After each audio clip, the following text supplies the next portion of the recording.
You please be seated. Thank you.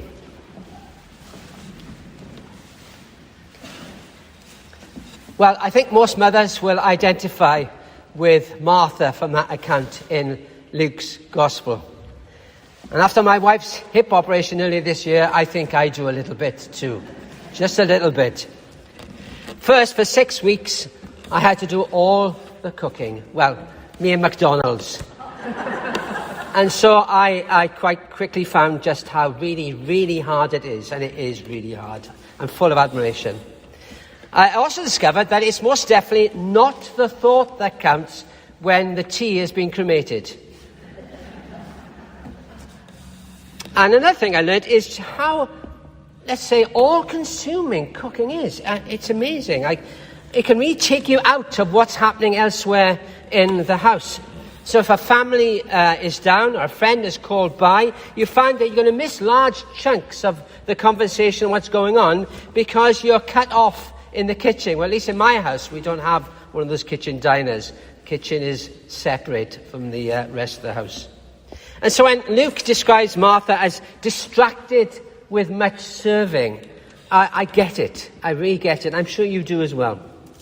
She so much wanted to be with Jesus, and she was annoyed that it was going to take that much longer now that Mary had left her and gone and sat with him. Now, in fairness to Martha, she was being conscientious, as her culture put a great kind of emphasis on hospitality. It wasn't just a kindness, it was a serious duty. It was a mark of righteousness. It was a sign that you were actually a faithful Jew. Besides that, who knows?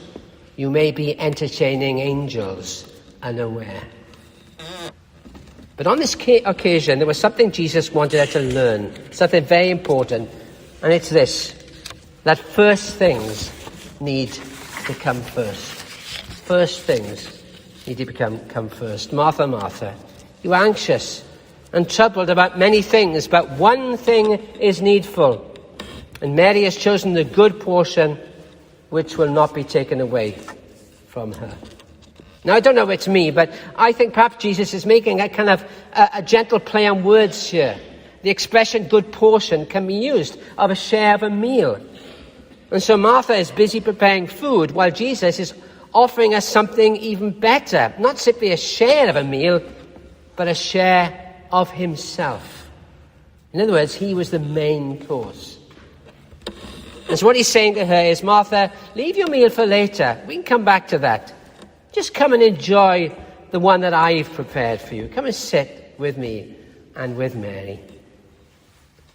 And Jesus is not so much correcting Martha as just inviting her to come and to be with him and to enjoy their chat together. It's very important to him.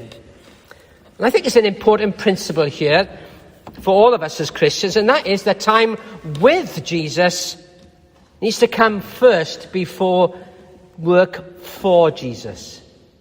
Time with Jesus needs to come before work for Jesus. Mary has chosen this, the one thing necessary to Jesus. She has chosen the good portion, and so should we. Now, if we keep the name but change centuries, some 2,000 years later, we find another Mary who also made the same choice, Mary Sumner.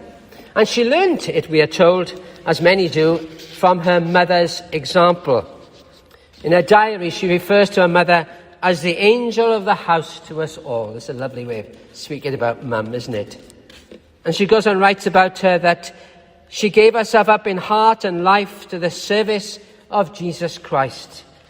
And her teaching and example made a lasting impression upon her husband and her children. So if we're looking for a kind of secret for success of Mary Sumner's life, then in the founding and the legacy of the Mothers' Union, and I think we found it here, this devotion to Jesus. As a mother, she gave herself up in heart and life to the service of Jesus. And so, like her mother, so did Mary. And having experienced the blessing of a Christ-centered home herself, then she devoted herself to helping others know the same blessing themselves. In fact, her dream was, she said, for every home to be filled with the light and the love of Jesus. And so she emphasized both prayer and dependence on God. And she would say, prayer and dogged work will win the day. Prayer and dogged work. Look at the order. Prayer before work. That was the priority. That was the one thing needed. That was the good portion. Time with Jesus before work for Jesus. And as a woman of prayer, she would often say, remember, ladies, to be yourselves what you would want your children to be. People, in other words, who love Jesus and put him first. And this single-minded devotion to the one thing needful found its way into the aims of the Mothers' Union movement. And there it speaks very clearly of the need, it says, of bringing children up in the Christian faith, whilst encouraging a prayerful dependence on Christ and shaping homes around the teaching of Jesus. Hers was a Christ-centered, Christ-focused, Christ-dependent life. And it was out of that rich soil of prayer, on prayerful dependence on him, that her vision and dream for the Mothers' Union movement grew and blossomed and continues to grow in parts of the world where that is the focus of each and every branch. May and Sumner understood that the fruit of the Christian life does not grow through busyness, but through abiding. As Jesus says in John 15, apart from me, you can do nothing. So if we, like Mary, make prayer time with Jesus the one thing needful, and seeing Jesus the good portion, then Mary's work will continue to flourish and be the blessing she always hoped it would be, not only for mothers and families, but for every life that we touch. I think it's all beautifully summed up in that wonderful prayer of Mary Sumner. And I have to confess, I've only discovered it since becoming a chaplain. But it's a wonderful prayer. So as we end, perhaps you'd like to bow your head as I prayed. All this day, O Lord, let me touch as many lives as possible for thee. And every life I touch, do thou by thy Spirit quicken, whether through the word I speak, the prayer I breathe, or the life I live. Amen.